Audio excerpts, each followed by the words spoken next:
Welcome to Anything Cricket. Let's talk.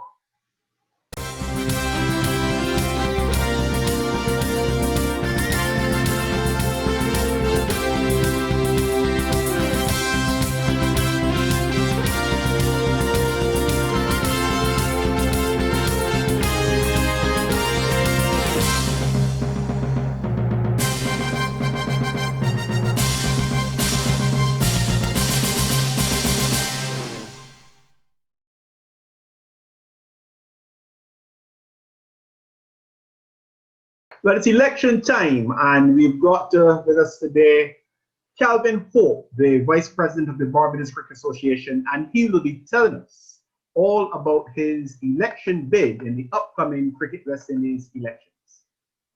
Calvin Hope, when we come back on Anything Cricket, let's talk. Healing, nourishing, restoring. Amazing products, essential to provide healthy skin. My kind of beauty. Let it be yours.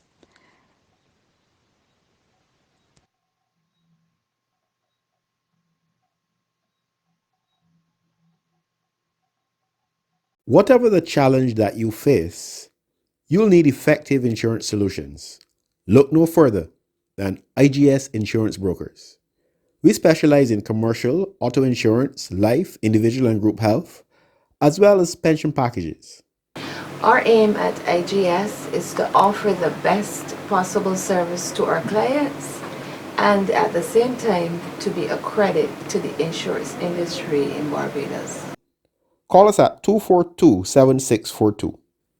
IGS Insurance Brokers. You can stay safe with us.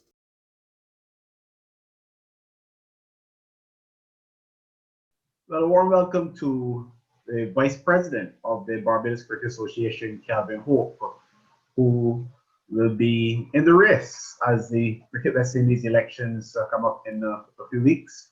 Welcome to Anything Cricket Let's Talk. Not for the first time, Calvin. Thank you, Philip, and thank you for having me on your program. But of course, the name Calvin Hope is known all over Barbados, and there we would have a great presence even throughout the region. But for global viewers, who really is Calvin Hope? Tell us a bit about yourself. Calvin Hope is a citizen of Barbados, born and bred. In respect, I'm an attorney at law, and practicing for the last 10, 11 years. It is really a second career for me. I was a professional cricketer at one stage, but in terms of business-wise, I've been in Barbados tourism for a number of years. I worked for the Barbados National Tourist Office at home and abroad. I spent approximately 18 years working for the organization. I was a functionary in the promotion and the development and promotion of sports tourism for Barbados, and instrumental in positioning Barbados to be a premier cricket holiday destination. But then I moved into the legal profession. But in respect of cricket, you know, from a small boy, secondary school, and before that, I was always interested in cricket. It's been my passion, and most everybody that knows me would probably refer to me more within the cricket circles and playing cricket around Barbados, playing cricket overseas. I captained the Barbados youth team on the 19 team. I actually played 4 years of youth cricket in the region for Barbados. And I've always been interested in the game and the development of the game. I've spent close to 23 years as a cricket administrator for the Barbados Cricket Association. And for the last 4 years, I've been vice president of the BCA.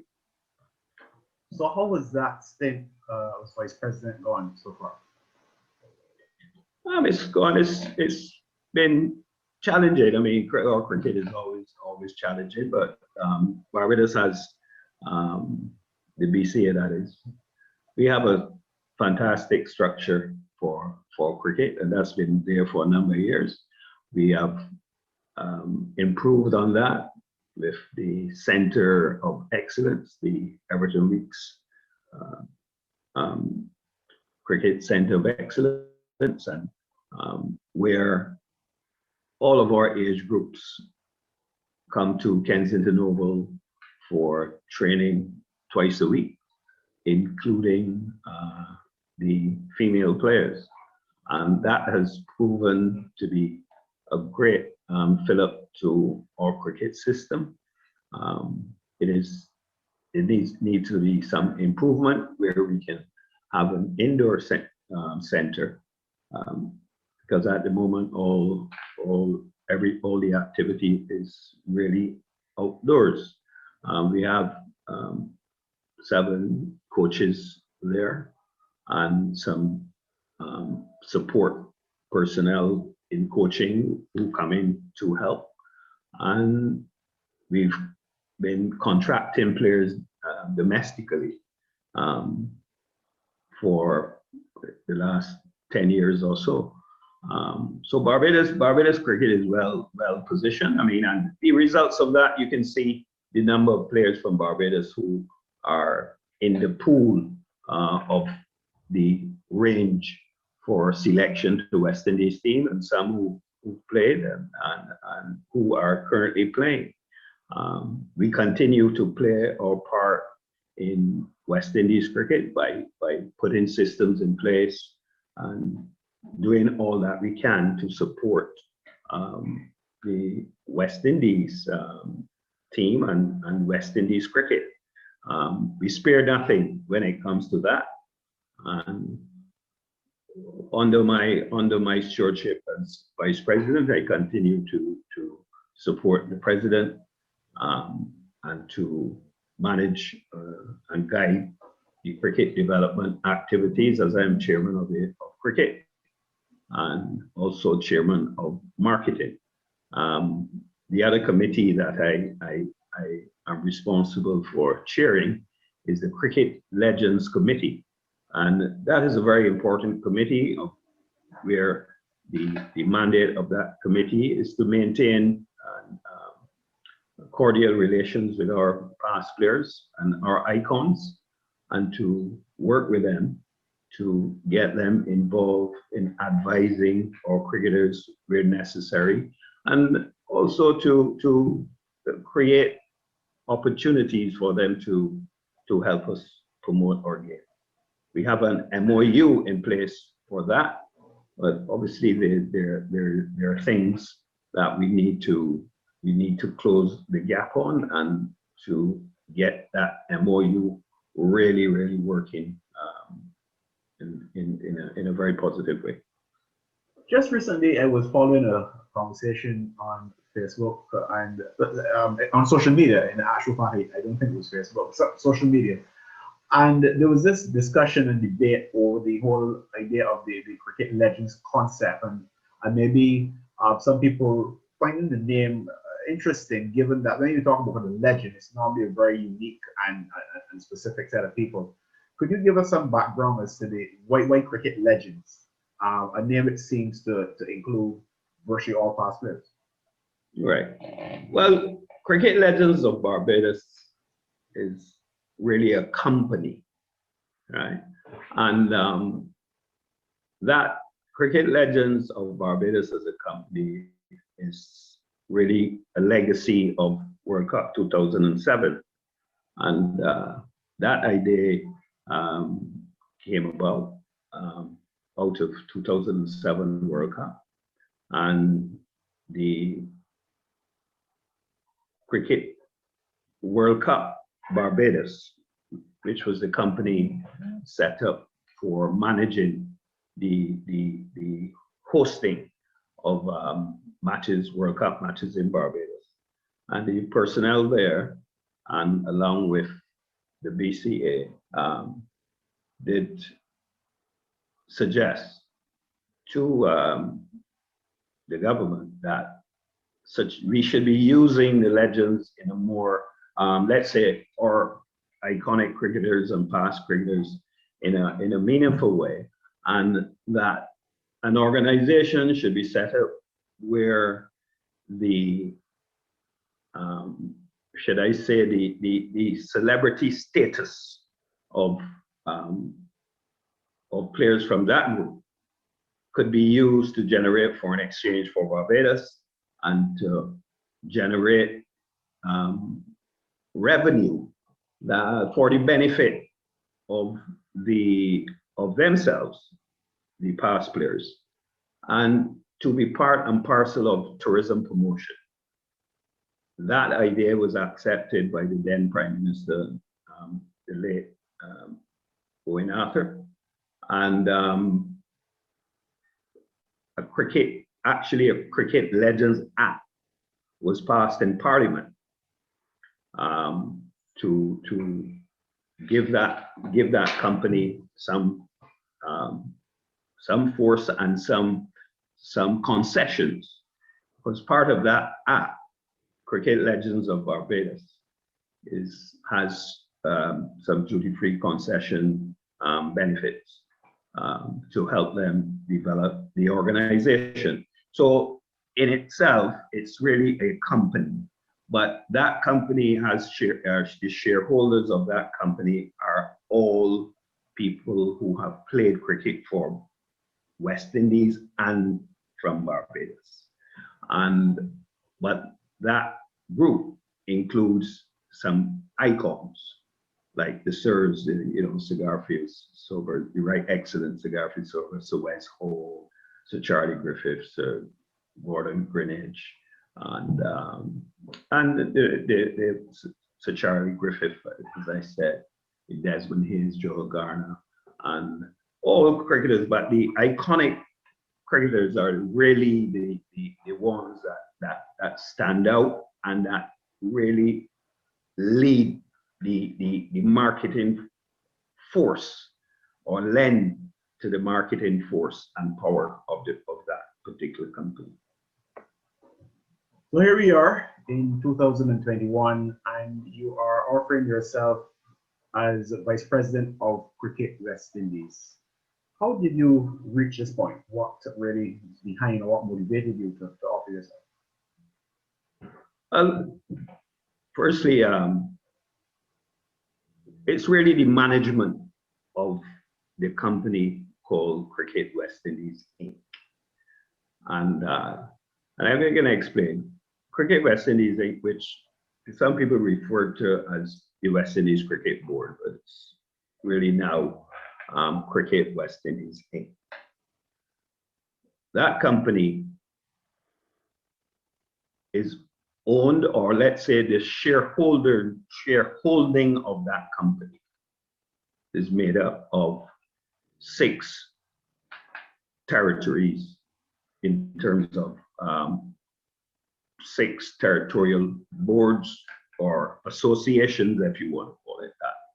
And that's, it would be Barbados, of course, Guyana, the Windward Islands, the Leeward Islands, Jamaica, and Trinidad.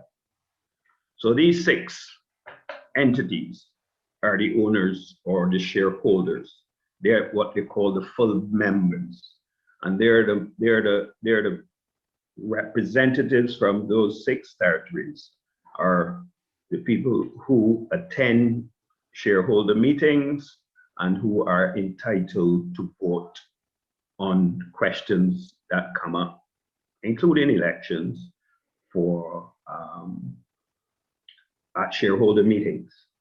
Now, that number would be 12, representing two representatives from each territory. Now, and going back to your question, what motivated me to run? As I said, it was really how the company was being managed. as you know, there was a change in administration, the leadership of Cricket West Indies in 2019, straight out of the success of the West Indies team against England, where we retained the Lisden Trophy.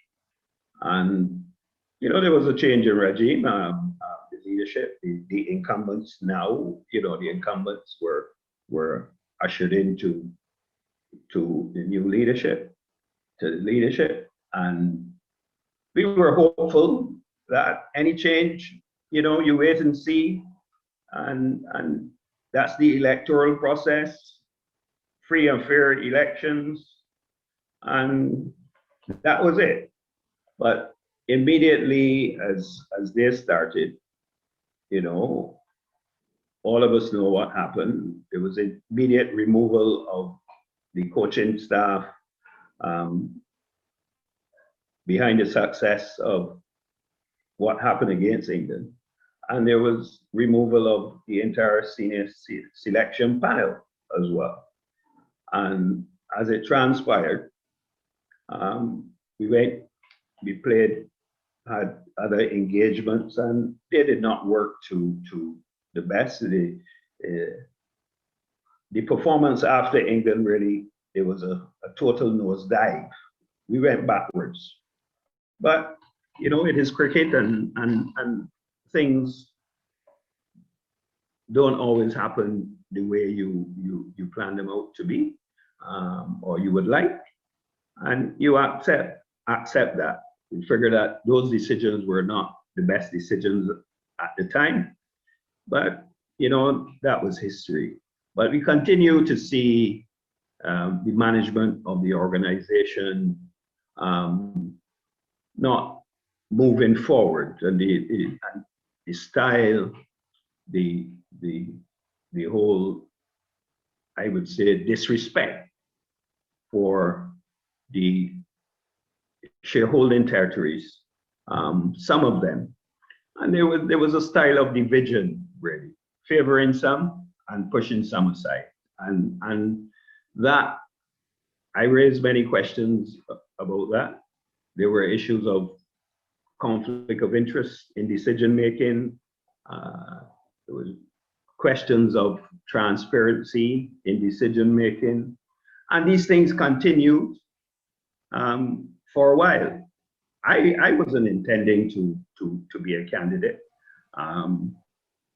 While I was concerned, I was hopeful all the time that things would improve. But as it turned out, a very important, or let me say, a big concern of mine unfolded in you know, January, February. I saw it coming, but I didn't expect that it would have turned out in the way, and that really relates to I won't do specifics, because my understanding is that there's a complaint filed with the ethics committee in relation to that event, but it really represented the kind of disrespect for a shareholder that I see. I mean, for instance, if you have 6 shareholders and you are the company, you're managing a company with 6 shareholders, would it be proper and reasonable for you as leader of that company to go into the domain of the company of the shareholder and do things or act without the participation of the shareholder? You know, that to me, you know, seems very awkward, if you put it that way, and things that would affect the status of the shareholder. You know, that seems pretty awkward to me. So that was a very big concern to me, and I would think it would be a concern to anybody. And as I say, the whole management of the organization. I mean, for instance, the CWI has two very important corporate instruments that guide its governance. One is the Articles of Association, and one in part for the, and then there's the Code of Ethics for the conduct of directors and officials and staff. The Articles of Association has a provision where, contains a provision where, Article 1 or 2, my memory served me correctly, yes, Article 1 or 2. And essentially that article says that all contracts and all matters entered into on behalf of the organization, right? The organization, the directors have no responsibility for those actions unless the directors approve those things. So when you go and make an arrangement with Tom in the name of the organization, unless the directors approve that decision or that arrangement or that act with Tom, then you're out on your own. And I can give you an example of that, where several years ago, the late Pat Russo and the late Clavis Joseph, who were president and vice president of CWI, West Indies Cricket, Inc., respectively, they actually caused the separation, made a decision to fire Ricky Skerritt, the same Ricky Skerritt who was manager of the West Indies team at that time, who is now the president of CWI. So back then they fired Skerritt without approval of the board. And the result of that was that they were forced to resign their positions because they took a decision, and if you want to term it this way, they insulated themselves with a power that belonged to the board, right? And I would think that there are certain things that have unfolded with the current leadership that presents a question similar. You talked about shareholders, you talked about directors, and I know that those are two terms that cause some confusion amongst West Indian cricket followers, and I'm going to ask you to elaborate on those just a bit to bring some clarity. But before that, we're going to take a break on anything cricket. Let's talk. So when we come back, more from Calvin Hope on anything cricket. Let's talk.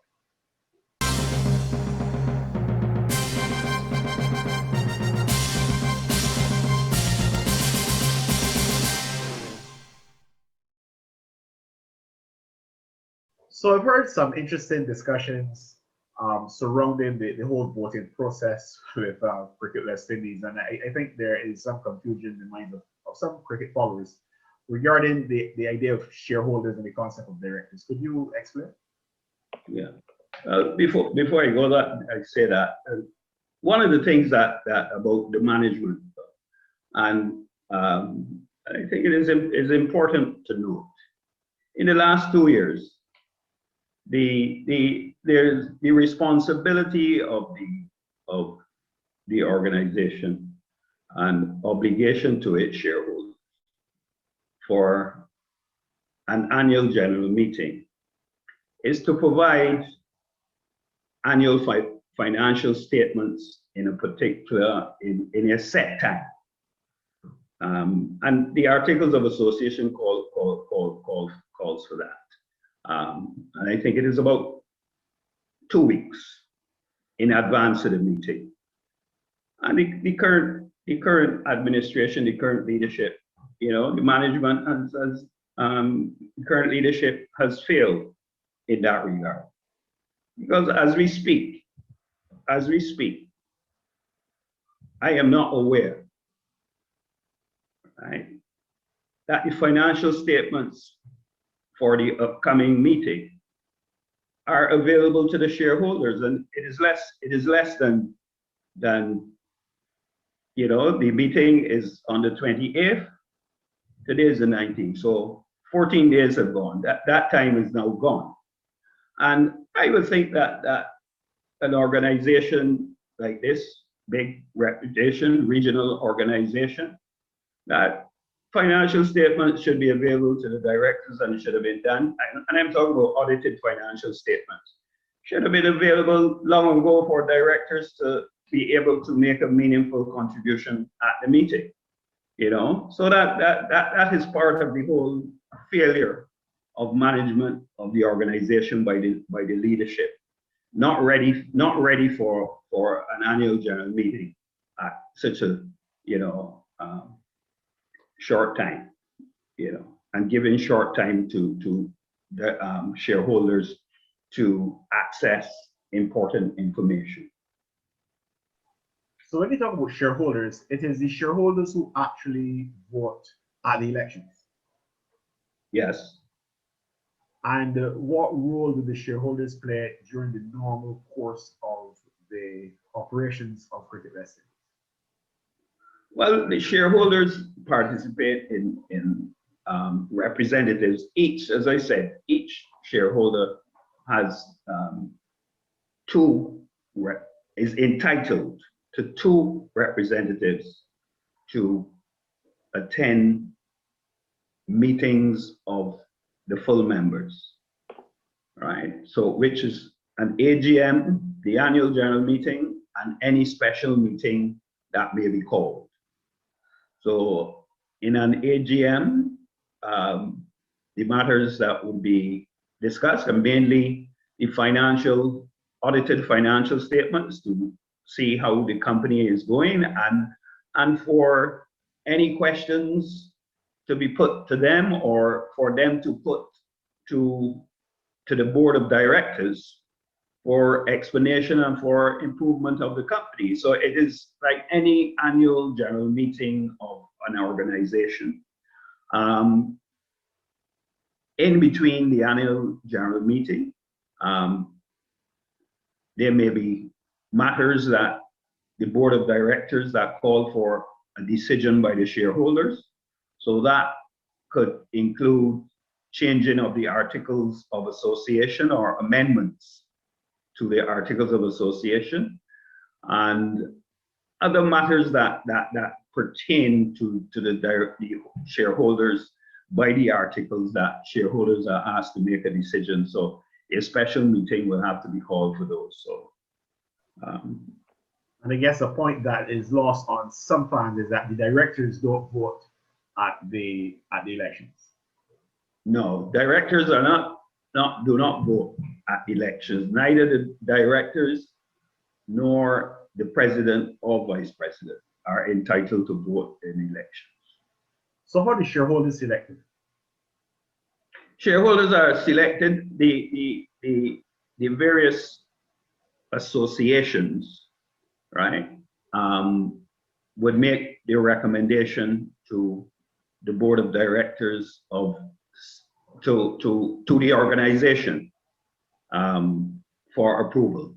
So, for instance, a Barbados Cricket Association would make a recommendation and say Mr. X and Mr. Y are the people who would represent us in a shareholder meeting or in a special meeting or for an ensuing period, say for the next 2 years of the term of the leadership, or since the election of a president and vice president, or they may change them at any time they wish. Okay, so we are at the point where Calvin Hope has decided to offer himself at the regional level, if you will. What can cricket lovers, cricket fans, cricket stakeholders on the whole look forward to under the guidance or leadership or administration of Calvin Hope? Well, as you know, I am running for the position of vice president, and Mr. Anand Sanasi of Guyana. He's the secretary of the Guyana Cricket Board. He is running for president. And we represent a team who will be inclusive. We will be sound in decision making. There will be no disrespect, and we will operate in a transparent manner. And as I said, fully inclusive. One of the very key things that we want to pursue and will pursue is the involvement of our past cricketers in a meaningful way. And several of our past cricketers are world renowned and have celebrity status and are well respected in international markets, especially in markets of the major cricket playing countries in the world. And we believe that that's an important asset to the building and sustaining the development of West Indies cricket, and should be utilized, but not outside of actual cricket only, because we want to involve them in the strategic planning of our cricket, to get their expertise involved.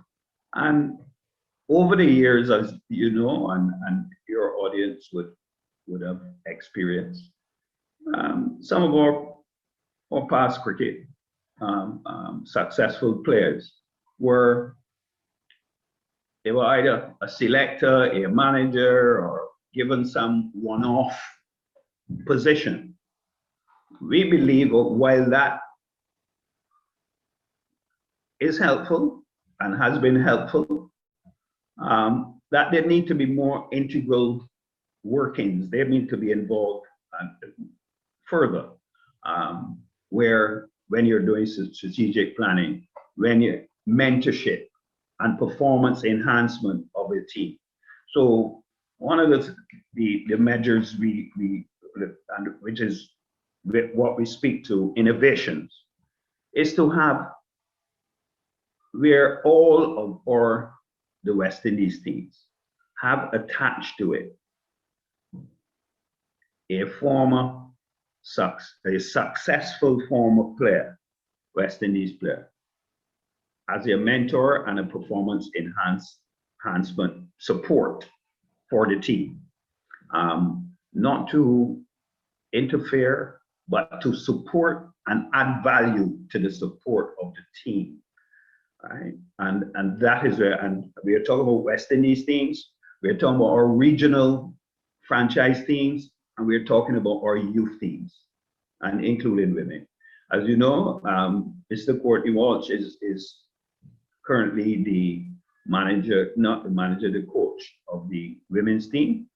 That's great, but we need to go further in terms of the strategic planning of each team. But I mean, here we are. We would have a West Indies team playing, and we focus on the upcoming tour. But the Sanasi Hope position is that we will be planning for a 4-year cycle of our team's participation. The personnel in the team might change, but we want a culture to develop to when these talented folks are engaging with their opposition, that there is a sustained culture, that we know what the plan is. And if you have to come into the team, then most of the team knows of the strategic plan. You come in, you're educated about the strategic plan, and and everything rolls out in a plan, not ad hoc, right? And there is specific focus, and with a steely will, and understanding of what the agenda is going to win. Now, insularity is something that people don't really like to give specifics about, but it's something that comes up quite often. And even in the present cricket environment, you hear comments from the fans. The fans don't necessarily have or don't have a vote regarding anything to do with cricket West Indies. But I think we all accept that without cricket fans, really the whole exercise, would be very short-lived. How can you reassure cricket fans that this whole idea of insularity when it comes to team selection and matters involving the players, how can that be checked and controlled for the betterment of West Indies? Well, I will tell you what our approach is. And from my experience, sitting on Cricket West Indies board in the last 4 years,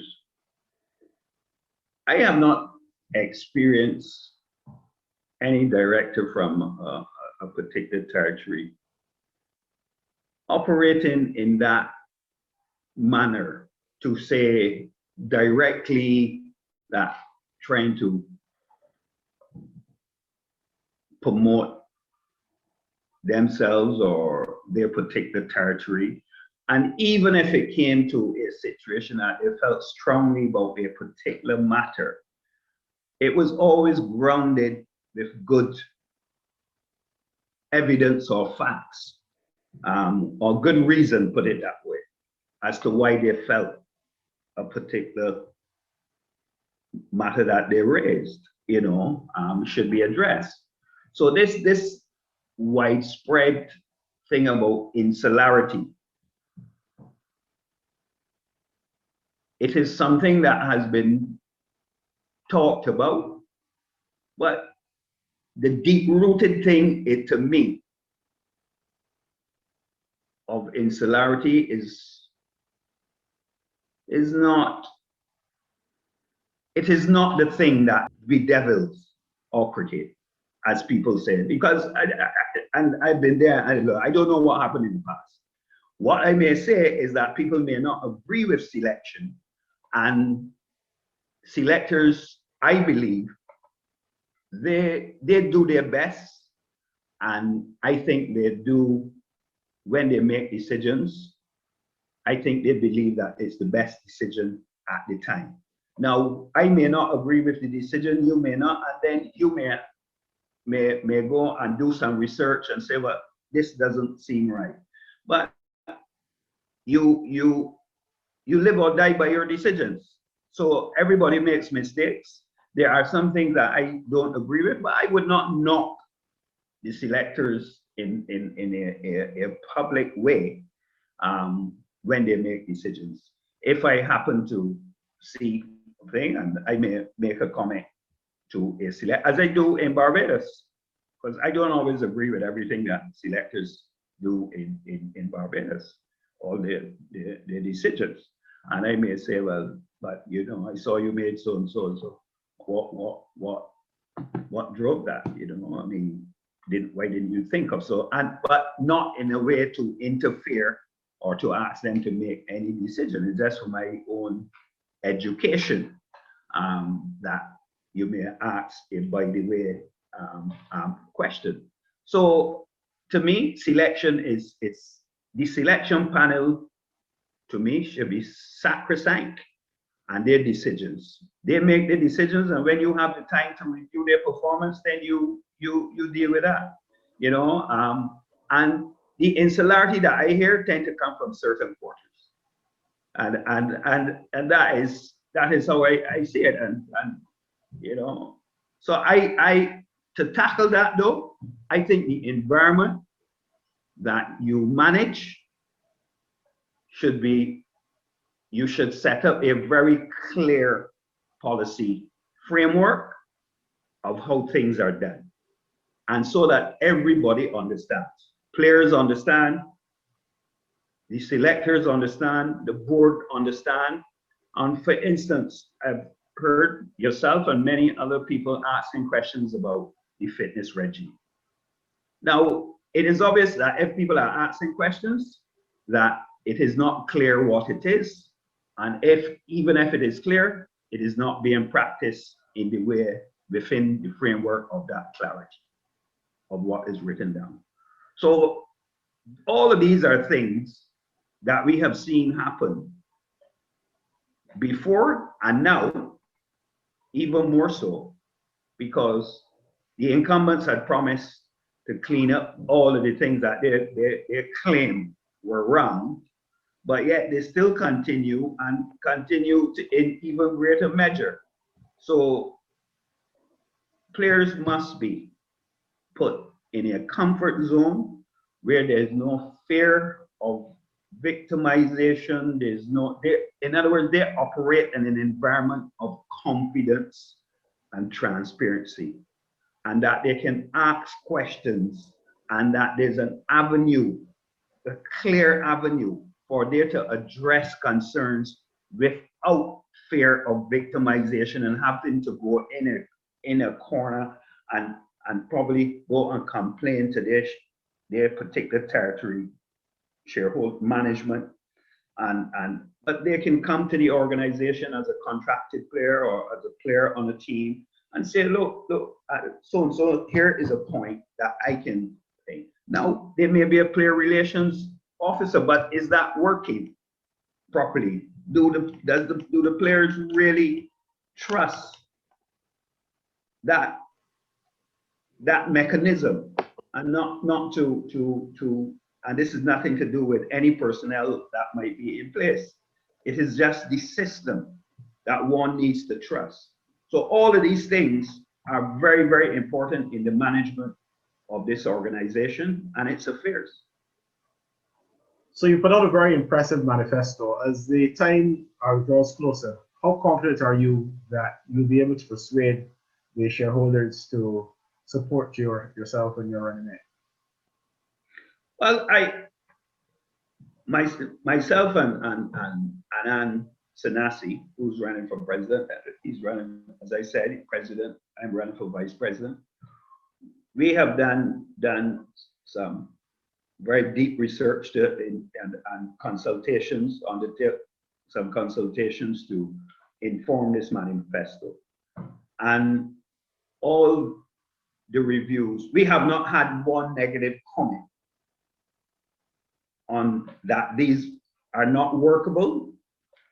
And let me just take the manifesto here, right? That it's not work, that nothing, that there's anything in there not workable or achievable. And we've had great reviews on it. And we believe the BCA, Barbados Cricket Association, has endorsed or both myself and the candidacy of Mr. Sanasi and our plans. So we believe that an important organization and a successful organization in the administration of cricket, and perhaps the most successful, when you look at the facts and the years of Barbados's involvement, if we can get that kind of endorsement from such an organization, and of course, Mr. Sanasi has had that from Guyana Cricket Board, we believe that that lends to some confidence in us that we are credible challengers. For cricket stakeholders throughout the region, what word would you want to leave with them ahead of the election?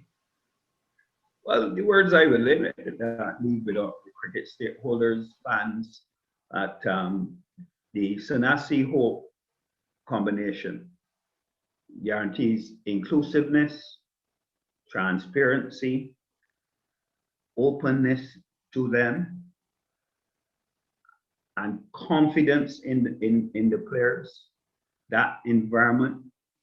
And we will ensure that the profile of cricket West Indies as an organization move to higher heights, that we will do all things to help them gain further confidence in the organization and in our cricket. We will expand the reach of our cricket. We will be looking to expand the revenue streams of the organization for its sustainability, and we will improve on the corporate governance of the organization to make it more transparent and involvement of creative minds.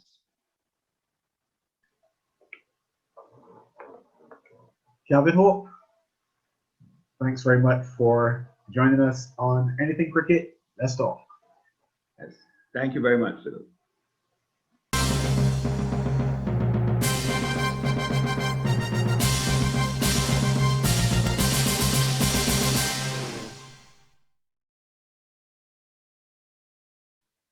That's our show. Thanks for watching. Join us again soon for another episode of Anything Cricket. Let's talk. And you can also join us daily at the end of each day's play of the second test match between Sri Lanka and the West Indies for our day-by-day review of play.